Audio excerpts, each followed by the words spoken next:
Habang nagpupush nga ako dito sa may tori namin ay nakita ko nga itong si Aamo na kinalaban si Bane at napitas pa niya. At bumalik ako sa may tori kaso nga lang pinitas ko muna tong Minions at nakita ko pa nga dito si Vexana na sumusugod. At sumugod na rin dito si Rafaela kaya eto pinitas ko na si Vexana at na-double kill ko pa si Rafaela kaso nga lang napitas ako. Wala nga kaalam-alam si Bane na nasa damuhan ako kaya eto sinugod ko na siya at binigyan ko siya ng isa. At kaso nga lang napaka-slow ko at napitas ko din naman. Nagharap na nga uli kami dito ni Ben at siya na yung sumugod sa akin. Kaya pala siya sumugod, may kasama na pala siya. Kaya eto, nakipagrambulan ako sa kanilang dalawa. At dito ngayon nakatakbo si Ben pero sinugod ko pa rin at napitas ko pa.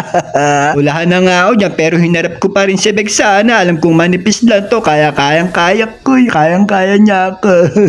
Pagsugod ko nga dito kay Ben, hindi ko alam na nakatago pala si Hanzo. Kaya eto, napagtulungan nila akong dalawa at wala na akong nagawa. Nakita ko na naman nga dito si Ben at babawian ko to kasi pinagtulungan nila akong dalawa.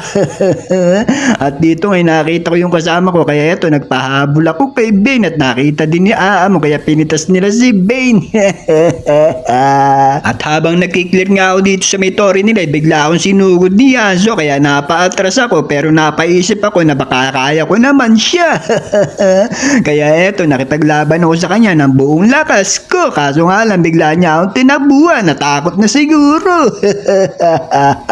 Nakita ko nga si Ben na nag-iisa at wala rito si Hanzo, wala siyang makakatulong kaya sinugod ko na siya kaso tinakbuhan naman ako. Nagpahabol ako sa kanya at eto't binaligan ko at napitas ko pa.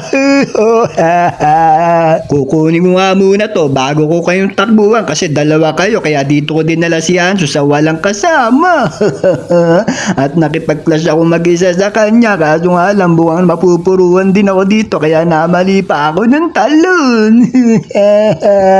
Nakita ko nga si Vexana na umiis ka po kaya eto hinabol ko na siya kaso na-slow ako pero hinabol ko pa rin siya at napitas ko. Wala na pala rito yung kasama ko at nakasalubong ko pa nga dito si Ben at hindi ko siya tinantanan. Medyo pulahan na nga rin ako dyan, buti na lang dumating si Gord at napitas ko pa. Sugod kasi ng sugod si Estes dito na walang kasama, ayan tuloy sinugod ka ni Hanzo pero hindi kita iiwan.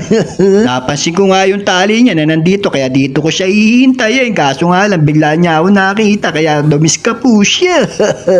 Pero hindi ko na rin siya pinawat, napeta siya ni Aamon. Pinasok na nga kami ng mga minions at sumugod na nga din dito yung mga kalaban kaya eto sinugod ko na rito sa Vexana. Kaso nga lang walang sumunod sa akin kaya eto napetas ako. At dito nga ay natalo kami kaya maraming salamat sa panonood nyo. Bye bye.